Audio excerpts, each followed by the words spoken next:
warahmatullahi wabarakatuh. Kali ini saya akan membahas mengenai berita yang masih hangat yang beredar di Indonesia mengenai krisis keuangan Garuda Indonesia. Baru-baru ini kasus Garuda Indonesia ini hangat diperbincangkan di ranah nasional. Garuda Indonesia ini merupakan BUMN yang berkompeten di bidang transportasi udara yang pernah terpilih sebagai maskapai terbaik di region Asia dan Australia selama 2 tahun berturut-turut.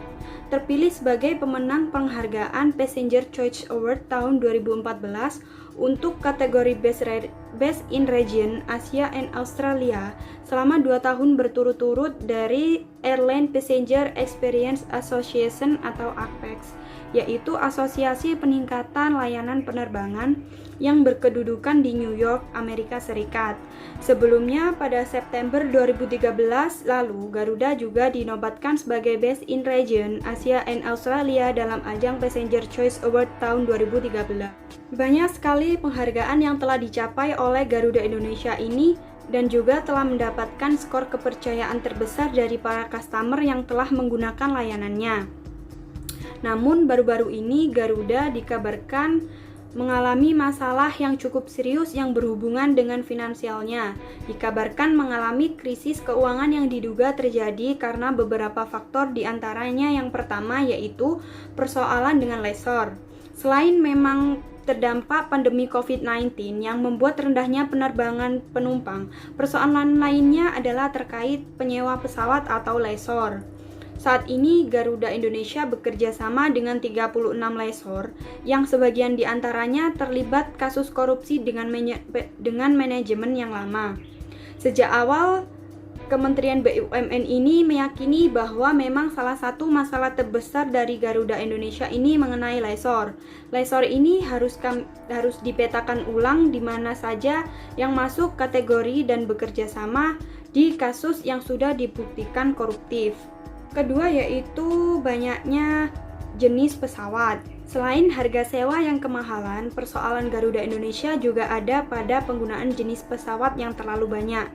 Persoalan yang ketiga mengenai kesalahan bisnis model Garuda Indonesia.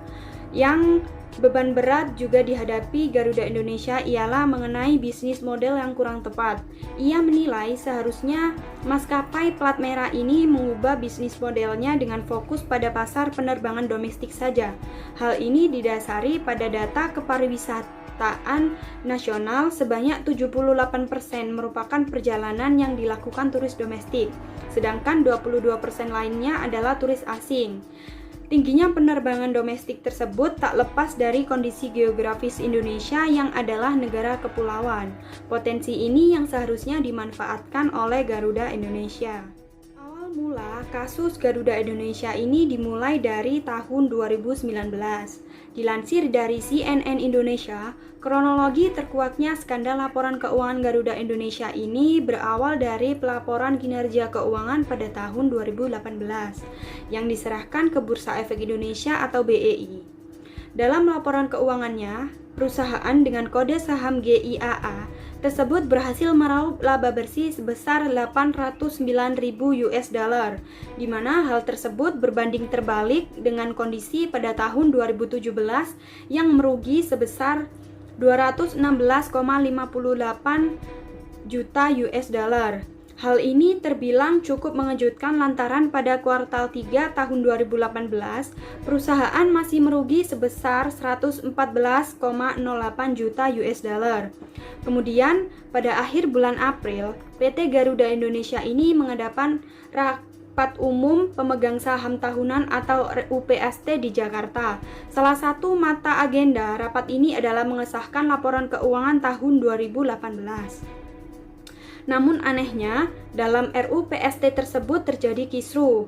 Dua komisaris yaitu Chairil Tanjung dan Doni Oskaria, yang mana selaku perwakilan dari PT Trans Airways menyatakan dissenting opinion atau pendapat yang berbeda mengenai laporan keuangan tahun 2018 dan tidak mau menandatangani laporan keuangan tersebut. Chairil sempat meminta agar keberatan yang ia ajukan tersebut itu dibacakan dalam RUPST, tetapi atas keputusan pimpinan rapat permintaan itu tidak dikabulkan. Sehingga hasil rapat pemegang saham pun akhirnya menyetujui laporan keuangan PT Garuda Indonesia tahun 2018. Sehari usai kabar penolakan laporan keuangan oleh dua komisaris tersebut beredar, saham perusahaan dengan kode GIAA itu merosot tajam sebesar 4,4% pada penutupan perdagangan di sesi pertama, sehingga menyebabkan harga saham Garuda Indonesia anjlok tajam dari level Rp478 per lembar saham dari yang sebelumnya Rp500 per lembar saham. Bursa Efek Indonesia atau BEI menyatakan akan memanggil manajemen Garuda Indonesia terkait timbulnya perbedaan opini antara pihak komisaris dengan manajemen terhadap laporan keuangan tahun buku 2018. Selain manajemen perseroan, otoritas bursa juga akan memanggil kantor akuntan publik atau KAP Tanubrata Sutanto Fahmi Bambang dan rekan selaku yang menangani auditor laporan keuangan tersebut. Pemanggilan itu dijadwalkan pada Selasa tanggal 30 April tahun 2019. Menurut portal berita Kompas, terjadi mismanagement pada tahun 2010 hingga 2011 dan juga pengadaan pesawat dengan biaya yang dipaksakan. Seiring berjalannya waktu, Garuda Indonesia terus-menerus mengalami pemborosan seperti memberikan travel gratis kepada keluarga direksi, yang mana hal tersebut seharusnya tidak perlu dilakukan. Melalui portal berita Kompas bahwa menurut para ahli, berdasarkan beberapa analisis rasio yang dilakukan oleh para ahli, kinerja laporan keuangan PT Garuda Indonesia dianggap buruk karena mengalami penurunan modal kerja dan laba bersih setiap tahunnya, sedangkan aktiva terus mengalami peningkatan. Dilansir juga dari YouTube Kompas TV, Garuda Indonesia dikabarkan akan pilot. Kondisi tersebut tak terlepas dari utang BUMN maskapai penerbangan yang sudah menggunung. Dalam pembicaraannya bersama dengan pengamat penerbangan yaitu Alvin Lee dan staf khusus atau staf sus BUMN Arya Sinulinga membahas mengenai persoalan yang menjadi faktor utama atas kejadian Garuda Indonesia. Selain itu, budaya yang terdapat pada perusahaan ini dianggap bukan budaya yang kompetitif dan tidak efisien, yang harus dibenahi oleh internal perusahaan. Misalnya, fasilitas yang diberikan kepada karyawan dan keluarganya, vaskes seumur hidup, FOC anggota keluarga karyawan walaupun sudah pensiun. Alvin Lee mengatakan ada banyak sekali kejanggalan yang terjadi pada laporan keuangan Garuda Indonesia, di mana selama kurun waktu 10 tahun terakhir dari tahun 2011 hingga sekarang tahun 2021, masalah-masalah yang ditemukan tidak ada tindak lanjut lagi dan menguap begitu saja. Tidak ada tindak lanjut mengenai audit report, sedangkan hasil audit tersebut sudah melalui pemeriksaan BPK juga. Hal yang tidak masuk akal lainnya ialah seperti rute terbang dari Jakarta ke London yang setiap kali terbang mengalami kerugian. Alvin juga sempat mengingatkan kepada direktur utama kalau memang perlu terbang ke Eropa, harus ke Amsterdam dan tidak perlu ke London.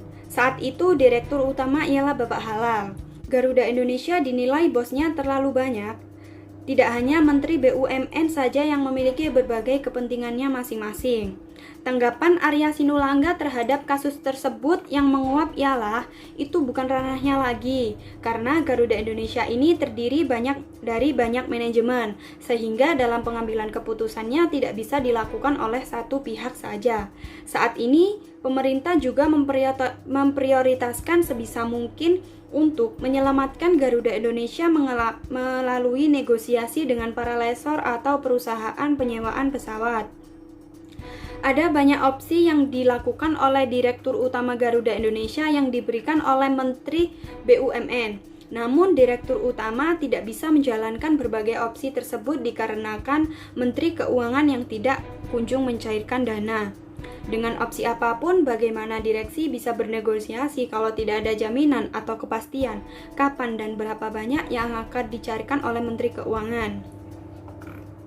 Menteri BUMN Erick Thohir mengatakan bahwa kondisi finansial Garuda tidak sehat semenjak ia mulai menggarap penerbangan internasional. Dan juga ia telah meminta kepada Garuda untuk fokus ke penerbangan domestik saja. Untuk opsi pergantian manajemen dari Garuda Indonesia menjadi Pelita Air, mereka tidak mau banyak bicara karena menurutnya saat ini yang dibutuhkan ialah hanya berusaha, terus berjuang dan bisa bernegosiasi dengan para lessor dan pihak-pihak yang memiliki utang piutang dengan Garuda Indonesia. Kelalaian yang dilakukan oleh akuntan publik dari Garuda Indonesia, yaitu yang pertama, akuntan publik belum secara tepat menilai substansi untuk kegiatan perlakuan akuntansi, pengakuan pendapatan piutang, dan pendapatan lain-lain. Karena akuntan publik ini sudah mengakui pendapatan piutang meski secara nominal belum diterima oleh perusahaan. Lalu kelalaian yang kedua ialah akuntan publik tidak bias mempertimbangkan fakta-fakta setelah tanggal laporan keuangan sebagai dasar perlakuan akuntansi, di mana hal ini melanggar standar audit nomor 560. Lalu kelalaian yang ketiga ialah akuntan publik belum sepenuhnya mendapatkan bukti audit yang cukup untuk menilai perlakuan akuntansi sesuai dengan substansi perjanjian transaksi tersebut. Ini disebut sebagai melanggar standar audit nomor 500. Kelalaian yang keempat yaitu pemborosan biaya yang seharusnya tidak diperlukan. Dampak-dampak yang terjadi dari kasus PT Garuda Indonesia ialah yang pertama yaitu harga saham Garuda Indonesia yang mengalami penurunan ke level Rp478 per lembar saham dari yang sebelumnya Rp500 per lembar saham. Hal itu dibuktikan pada saham perseroan terus melanjutkan pelemahan sehingga penutupan perdagangan pada hari ini Selasa 30 April tahun 2019 ke posisi Rp466 per lembar saham atau turun sebanyak 4,4%. Yang kedua yaitu OJK mengenakan sanksi administratif berupa denda sebesar Rp100 juta kepada PT Garuda Indonesia atas pelaporan keuangannya dan pelanggaran peraturan OJK nomor 29 POJK.042016 tentang laporan tahunan emiten atau perusahaan publik. Yang ketiga yaitu sanksi denda juga dijatuhkan kepada masing-masing anggota direksi PT Garuda Indonesia Persero sebesar Rp100 juta atas pelanggaran peraturan Badan Pengawas Pasar Modal atau BAPEPAM nomor 8.G.11 tentang tanggung jawab direksi atas laporan keuangan. Yang keempat yaitu Bursa Efek Indonesia atau BEI resmi menjatuhkan sanksi kepada PT Garuda Indonesia GIAA atas kasus klaim laporan keuangan perseroan yang menuai polemik. Beberapa sanksi yang dijatuhkan seperti denda senilai Rp250 juta dan restatement atau perbaikan laporan keuangan perusahaan paling lambat tanggal 26 Juni tahun 2019. Selanjutnya yang kelima yaitu mendapatkan sanksi administratif berupa pembekuan surat tanda terdaftar atau STTD selama 1 tahun kepada saudara Kasner Sirumapea yaitu rekan pada KAP Tanubrata Sutanto Fahmi Bambang dan rekan Member of BDO International Limited dengan STTD nomor 335 PMSTTD strip AP 2003 tanggal 27 Juni tahun 2003 yang telah diperbarui dengan surat STTD nomor STTD.AP strip 010 PM.223 2019 tanggal 18 Januari tahun 2019 selaku auditor yang melakukan audit pada laporan keuangan tahunan PT Garuda Indonesia Persero per tanggal 31 Desember tahun 2018 atas pelanggaran pasal 66 UU PMJIS. Selanjutnya yang keenam yaitu Garuda Indonesia terancam bangkrut berdasarkan beberapa analisis rasio yang dilakukan oleh para ahli. Kinerja laporan keuangan PT Garuda Indonesia ini sudah dianggap sangat buruk karena mengalami penurunan modal kerja dan laba bersih setiap tahunnya, sedangkan aktiva tersebut terus mengalami peningkatan. Dari berita-berita yang telah disebutkan, terlihat jelas bahwa kondisi laporan keuangan Garuda Indonesia yang tidak sehat dikarenakan ada beberapa faktor. Faktor yang utama ialah kurang maksimal dalam hal pengelolaan yang dinilai tidak kompetitif dan tidak efisien sehingga menimbulkan pengeluaran yang banyak pula. Faktor yang selanjutnya ialah mengenai lessor atau penyewaan pesawat dan audit report yang tidak ditindaklanjuti padahal hal tersebut sudah sampai pada pemeriksaan BPK. Hal ini tentunya sangat mengganjal, di mana kecurangan-kecurangan yang terungkap tersebut sudah lama terjadi, namun saat terungkap tidak ada tindak lanjut dan menguap begitu saja seiring berjalannya waktu. Dari sisi teori akuntansi, kasus ini bisa dijadikan pelajaran dalam hal penyusunan laporan keuangan dengan mengingat definisi operasional dari akuntansi sendiri ialah proses penyediaan informasi dan pelaporan informasi dari mulai pengidentifikasian, pengesahan, pengukuran, pengakuan, pengklasifikasian, penggabungan, penguraian, peringkasan, dan penyajian data keuangan yang dilakukan dengan cara-cara tertentu. Cara-cara tertentu yang dimaksud ialah cara-cara yang sesuai dengan standar akuntansi keuangan yang digunakan sebagai standar dalam penyusunan laporan keuangan. Sebagai contoh, PT Garuda Indonesia ini ialah perusahaan BUMN yang terbuka dan sudah go public, maka standar yang digunakan ialah PSAK. Dari definisi operasional tersebut sudah sangat jelas bahwa kegunaan dari laporan keuangan ialah sebagai sumber informasi bagi pihak-pihak yang berkepentingan. Informasi yang tersaji dalam laporan keuangan tergantung dari kualitas laporan keuangan tersebut. Jika kualitas laporan keuangannya baik, maka informasi yang tersaji di dalamnya juga dapat dipercaya, relevan, dan dapat dipertanggungjawabkan yang akan dijadikan sebagai dasar dalam pengambilan keputusan.